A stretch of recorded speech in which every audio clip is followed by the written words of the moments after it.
నేను ఎవరితో పడితే వాళ్ళతో సహవాసం చేస్తాను, సాంగత్యం చేస్తానంటే నష్టపోయేది ఎవరు? చెడగొట్టేవాడు చెడగొట్టే వరకే ఉంటాడు, చెడిపోయిన తర్వాత వెళ్ళిపోతాడు. నిజమైన స్నేహితుడు ఎవరు? చెడిపోయిన జీవితాలను బాగుపరచడానికి ఈ లోకానికి వచ్చి రక్తం గార్చి ప్రాణం పెట్టిన ప్రభువైన యేసుక్రీస్తు వారు. ఆలోచించండి. సహవాసాలు సరిగా లేక, దురలవాట్లకు అలవాటు పడి, భయంకరమైనటువంటి అలవాట్లు నేర్చుకొని జీవితాన్ని పాడు చేసుకుంటుంటే దీనికి కారణం ఎవరు? ఎక్కడి నుంచి వచ్చాయి దురలవాట్లు?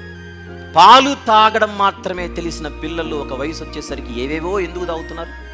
అమ్మ నేర్పించిందా? అమ్మ పాలు తాగడమే నేర్పించింది. బయటికి వెళ్ళి భయంకరమైనటువంటివి తాగడం నేర్చుకున్న, తినడం నేర్చుకున్నటువంటి యవనస్తులకు ఈ అలవాట్లు ఎక్కడి నుంచి వచ్చాయి? బయట సహవాసాలు కాదు, సాంగత్యాలు కాదు, చెడు స్నేహాలు కాదు, దేహమును చెరిపే వాటిని తొలగించుకోవాలి. లేదంటే దేవుడు తీర్పులోనికి నిన్ను తీసుకుని